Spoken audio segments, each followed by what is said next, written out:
अस्सलाम वालेकुम वरहमतुल्लाह। आज बात होगी रिश्तों की इम्पोर्टेंस के हवाले से कि यूँ तो हर रिश्ता ही बहुत इम्पोर्टेंट होता है, चाहे वो रिश्ता माँ का हो, बाप का हो, बेटी का हो, बीवी का हो, किसी का भी हो।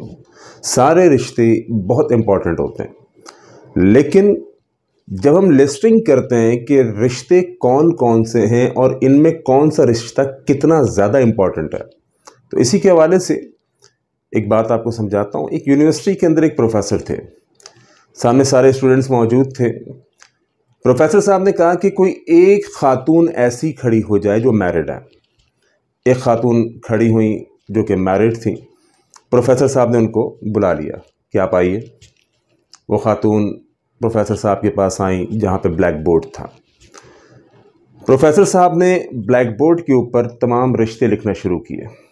माँ बाप, भाई बहन, पुप्पी, चचा, खाला, मामू, भांजा, भतीजा। उसके बाद प्रोफेसर साहब ने उस खातून को, उस लेडी को कहा कि इन तमाम रिश्तों के अंदर कोई एक रिश्ता जिसे आप समझती हो कि वो कम इम्पॉर्टेंट है, उसको क्रॉस कर दीजिए, जिसके बगैर आप रह सकती है। वो खातून काफ़ी सोच के अंदर पड़ गई कि यार ये तो सारे वो रिश्ते हैं जो मेरे लिए बहुत इम्पॉर्टेंट हैं। बहरहाल प्रोफेसर ने चूँकि कहा कि एक रिश्ता कट कीजिए जिसके बगैर आप रह सकती हैं। उस खातून ने एक अपने भतीजे का नाम क्रॉस कर दिया। प्रोफेसर ने कहा अब एक और रिश्ता ऐसा जिसके बगैर आप रह सकती हैं। खातून फिर सोच में पड़ी और उसने अपने भांजे का नाम क्रॉस कर दिया। प्रोफेसर ने कहा एक और रिश्ता जिसके बगैर आप रह सकती हैं। अब वो खातून परेशान, लेकिन चूंकि बात थी कि एक रिश्ता ऐसा जिसके बगैर रहना है, तो उसने चाचा का रिश्ता क्रॉस किया। प्रोफेसर ने कहा एक और रिश्ता, उसने मामू का रिश्ता क्रॉस किया। प्रोफेसर ने कहा एक और रिश्ता, उसने फुप्पा का रिश्ता क्रॉस किया। अब जो रिश्ते बच गए वो उसके माँ बाप, भाई बहन, उसका खावन, उसके बच्चे। प्रोफेसर ने कहा कोई एक और रिश्ता जिसके बगैर आप रह सकती हैं। वो खातून अब काफ़ी परेशान हो गई, क्योंकि अब वो तमाम रिश्ते थे जो उसके खूनी रिश्ते थे, उसके अपने रिश्ते थे, जिनके बगैर वो रह नहीं सकती थी। लेकिन चूंकि प्रोफेसर साहब ने इसरार किया कि इनमें एक और रिश्ता ऐसा आप निकालिए जिनके बगैर आप रह सकती हैं। बहुत सोचने के बाद उसने भाई के रिश्ते को क्रॉस किया। प्रोफेसर ने कहा एक और रिश्ता जिसके बगैर आप रह सकती हैं।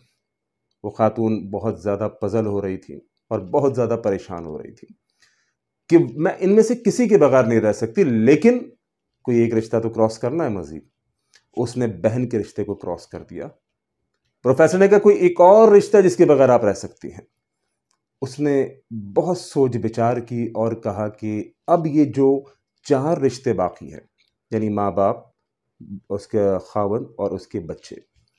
खातून ने कहा कि मैं इन चारों के बगैर नहीं रह सकती। प्रोफेसर ने कहा बेटा आप सोचिए, आप बिल्कुल रह सकती हैं, कोई एक रिश्ता और। उसने बिलाखिर अपने बाप का रिश्ता क्रॉस किया। प्रोफेसर ने कहा एक और रिश्ता जिसके बगैर आप रह सकती हैं।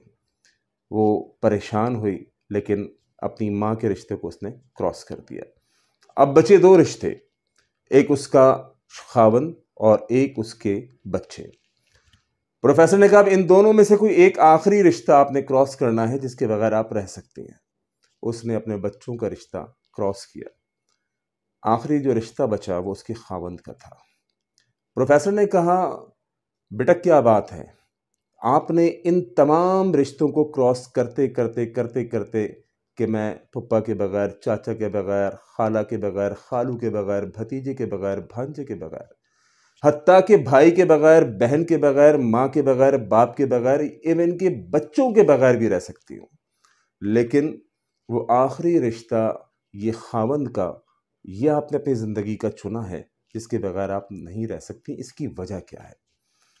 खातून टैलेंटेड थी, होशियार थी, दीन और दुनिया दोनों को जानने वाली थी।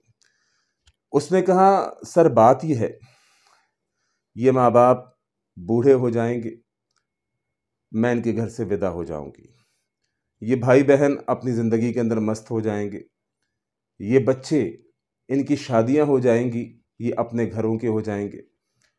बीवी मैं बची और मेरा खावंद बचा। अब हम 2 बूढ़ा बूढ़ी बुढ़िया और बूढ़े पूरी ज़िंदगी के पार्टनर हैं, लिहाजा मैं अपने खावंद के रिश्ते को नहीं छोड़ सकती, क्योंकि हम नहीं पूरी ज़िंदगी साथ रहना है।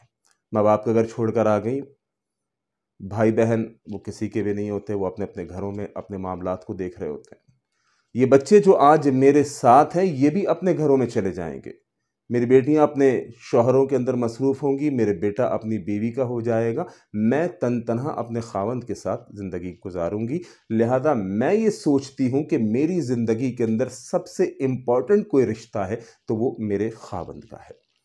बताने का मकसद ये है, अगरचे एग्जाम्पल, ये स्टोरी, ये कहानी 100% दुरुस्त नहीं हो सकती, बिल्कुल कोई भी चीज़ 100% दुरुस्त नहीं होती, लेकिन 99% ये बात बिल्कुल दुरुस्त है कि वो रिश्ता जो हमेशा साथ रहता है, कायम रहता है, वो मियाँ और बीवी का होता है। और कोई भी अक्लमंद औरत पूरी दुनिया को ठुकराकर अपने खावंद का इंतखाब करती है, यकीनन यही कामयाब औरत है। और यही अल्लाह रब्बुल आलमीन ने इस औरत के ऊपर हक़ रखा है कि वो अपने खावंद का साथ दे, अपनी खावंद की अताअत करे।